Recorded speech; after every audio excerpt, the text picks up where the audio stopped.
I am the Tofu Golem. Please enjoy the video. In this video, I will explain how to play 7 Days to Die on mobile. While there isn't a dedicated mobile application for the full game, you can still enjoy this popular survival title on your smartphone or tablet. The key is leveraging cloud gaming technology, which streams the game directly from powerful remote servers to your device. This allows you to experience the complete PC or console version of the game, offering the same deep gameplay and expansive world you love, right in the palm of your hand.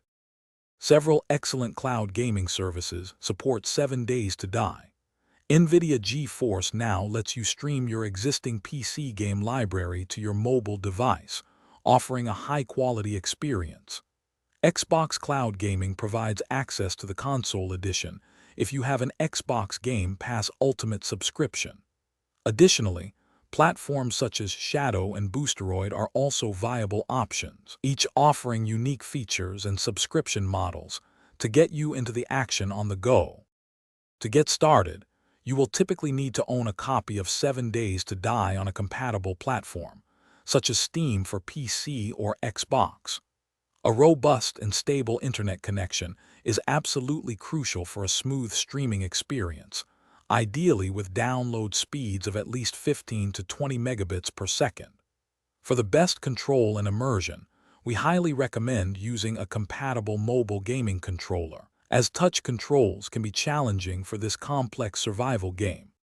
The main advantage of cloud gaming is the ability to play the full, uncompromised version of 7 Days to Die from virtually anywhere. However, your gameplay quality will directly depend on your internet connection speed and stability. Always research the specific cloud gaming service you choose, checking their game library, subscription fees, and any regional restrictions. With the right setup, you can enjoy countless hours of zombie slaying and base building on your mobile device. Thanks for watching. Consider subscribing if we helped you today.